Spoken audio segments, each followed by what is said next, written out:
survei atau dunia akademis muncul di panggung publik kurang cepat menyesuaikan menurut saya. Oke, langsung saja kita simak videonya sama-sama. Oke. Benar itu ucapan yang menurut saya teledor, itu ya keliru itu ya. Saya kira beliau menyesal ya. Tapi ini alasan yang saya bisa kasih adalah mungkin ya karena baru dalam posisi pemerintahan yang selalu disorot. Jadi kadang-kadang orang yang dari dunia perencana atau dunia survei atau dunia akademis muncul di panggung publik kurang cepat menyesuaikan menurut saya. Oke, terima kasih. Saya itu jawaban saya kepada itu. Tapi bahwa komunikasi kurang baik itu sebetulnya saya anggap itu saya yang bersalah karena fokus kita deliver. Ini rasanya kurang tersampaikan ke publik, gitu ya. Padahal Bapak cukup banyak punya organ yang berurusan dengan komunikasi. Kita ini tumbuh mengikuti jejaknya Pak Prabowo dalam politik. Rasanya kita semua ini, mulai dari Bapak ikut konvensi Golkar, kemudian mendirikan Gerindra, kemudian maju Megapro, maju dan seterusnya sampai akhirnya Bapak terpilih. Perubahan komunikasi seorang Prabowo Subianto sangat jelas, gitu. Sayangnya ketika Bapak menjabat, tim Bapak itu tidak cakap melaksanakan kerja komunikasi, sehingga muncullah, walaupun sebenarnya ada sedikit apresiasi yang harus dicatat juga, Bapak tidak menggunakan terlalu banyak buzzer, gitu ya, sehingga kata buzzer pun saya juga apa sih itu buzzer? Pendengung, Pak. Pendengung orang ya di sosial media, Pak. Sosial media. Jadi biasanya kalau misalnya mau menghentikan media arus utama untuk mengkritisi, menggunakan buzzer dulu. Tapi kan ada juga robot ya. Iya, bisa. Justru bisa pakai robot. Buzzer tuh ada robot, ada manusia. gitu. Intinya sih itu salah satu apresiasi. Mungkin saya harus pakai buzzer mulai sekarang. Tapi harus ya, ini jadi catatan kita bagaimana komunikasi itu buruk dihadirkan, terutama di akhir-akhir ketika media dikirimi bentuk teror ya, dan dijawab oleh salah satu orang yang seharusnya merepresentasi langsung Bapak, gitu, ketua kantor komunikasi presiden itu kan representasi langsung Pak Prabowo. Apa yang disampaikannya itu harusnya menjadi persepsi dari seorang presiden. Ya, saya nggak yakin Pak Presiden bilang ya udah kalau misalnya dapat kepala babi dimasak aja, gitu. Ini sesuatu yang serius buat kita. Kita sudah berjalan cukup panjang kebebasan demokrasi kita, kebebasan pers kita, dan saya sempat men-challenge Bapak di suatu waktu, apakah kemudian Bapak akan menggunakan gaya-gaya lama, gitu ya. Ya nggak mungkin lagi Bapak bilang, karena sekarang ada sosial media dan media sudah berkembang, semua orang punya hak dan menjadi produsen pesan, gitu. Nah, ini apa yang akan Bapak lakukan terhadap ini? Perbaikan Bapak komunikasi. juga sebelumnya juga sudah mengatakan komunikasi kita jelek dalam satu acara terbuka. Saya ingin jawab ya. Benar sekali. Saya akui bahwa 150 hari saya sendiri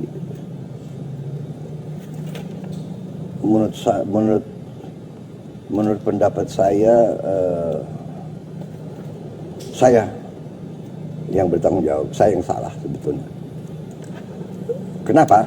Karena begitu kita dapat mandat, fokus saya, antusiasme saya, semangat saya adalah bagaimana bisa dalam waktu yang sesingkat-singkatnya deliver. Orang lapar nggak bisa nunggu, anak-anak yang lapar nggak bisa nunggu. Jadi fokus kita kerja. Mungkin ada yang ngejek ya, tapi saya paham etos. Saya bukan selalu membela Pak Jokowi. Banyak orang yang jelek-jelekin, saya nggak tahu ya. Pasti ada orang baik, ada orang yang tidak baik, ada kekurangan. Tapi etos waktu itu ya, kita ingin kerja, kita ingin buktikan, kita ingin selesaikan. Ada El Nino, ada La Nina, kekeringan. Waspada, nanti gimana? Air, cari air, bikin tim, cari ahli. That was our focus on the first days. Gimana menghemat? APBN, Menteri Keuangan, bagaimana? Pelajari lagi. Itu akhirnya tim saya semua juga kurang. Karena kita waktu itu yakin kalau kita bisa deliver dengan baik, dengan cepat, kendalikan harga, turun ini, rakyat merasakan mereka akan percaya sama kita. Nah, ternyata itu makanya saya anggap ini mungkin salah saya tidak terlalu ya, kalau Anda perhatikan kemana-mana saya pergi, saya nggak ada wartawan yang embed sama saya dan sebagainya. Karena pendekatan saya waktu itu adalah kerja dan evidence. Kalau saya bisa bikin ini, pasti orang menilai dengan objektif. Ternyata tidak seperti itu. Ya, politik adalah persepsi dan ya kadang-kadang kekuatan-kekuatan tertentu, apapun yang kita buat pasti di narasi tidak baik. Karena itu saya mau perbaiki itu. Masalah apa itu? Komunikasi. Salah ucap. Ya, tim saya kan orang-orang baru dalam pemerintahan. Banyak orang baru pemerintahan. Sebagian menteri-menteri yang senior ada yang dari kabinet lama. Ya. Tapi banyak yang baru, ya. Jadi mungkin kurang waspada, kurang hati-hati dalam mengucap, ya. Saya kira itu yang bisa saya jelaskan, ya. Saya belum ketemu sih sebetulnya setelah saya juga kaget ya, masalah kepala babi dan apa ya, itu tikus kirim itu juga saya kira gaya-gaya apa ya, taktik teknik gitu-gitu ya. Bagi saya juga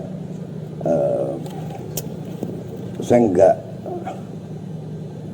nggak terlalu percaya bahwa yang melakukan itu punya sifat-sifat. Saya ulangi, saya kira yang lakukan itu ingin mengadu domba, ingin menciptakan suasana yang tidak baik. Menurut saya itu, ya. Tapi benar itu ucapan yang menurut saya teledor, itu ya keliru itu. Ya, saya kira beliau menyesal. Ya. Tapi ini alasan yang saya bisa kasih adalah mungkin ya karena baru dalam posisi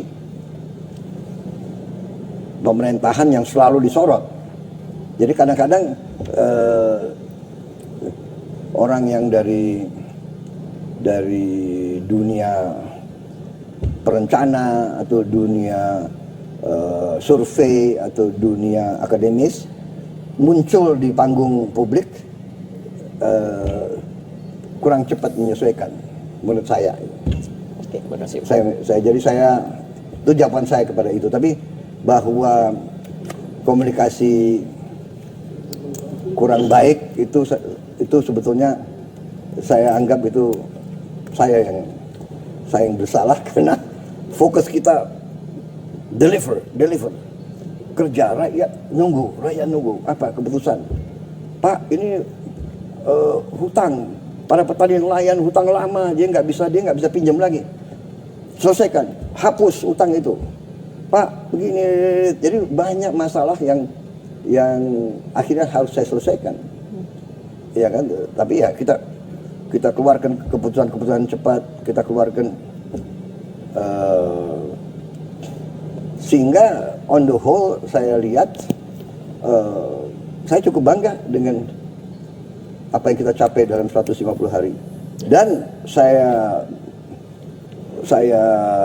lihat dan saya yakini dalam 5, 6, 8 bulan ke depan kita akan membuat langkah-langkah fundamental terobosan yang akan memperkokoh ekonomi Indonesia di tengah situasi global yang penuh ketidakpastian, ya. Perang, persaingan, hegemoni yang sangat berbahaya, yang bisa memicu perang dunia ketiga. Ini tidak main-main, benar-benar. Saya pelajari tiap malam, saya lihat, this is very dangerous time. Very dangerous time. Amerika siap mau nyerang Iran, Rusia mengatakan jangan nyerang Iran. Kalau nyerang Iran berhadapan dengan saya, Rusia. What does it mean? Masalah Iran nanti perang dunia ketiga. Dan kita sudah non-blok, kita sudah benar. Tapi kalau terjadi perang nuklir, kita non-blok aja kita akan kena. Mungkin yang negara-negara punya nuklir, ya, dia matinya lebih cepat. Kita mungkin mati juga, tapi lama kita matinya, ya kan? Benar nggak? Jadi it's dangerous time. We are living, kita hidup dalam, nah kita harus hati-hati. Dan untuk itulah saya selalu mengajak, mari kita rukun, mari kita mengatasi persoalan bersama. Gitu. Ya. Baik, Ya. terima kasih Pak. Baik, terima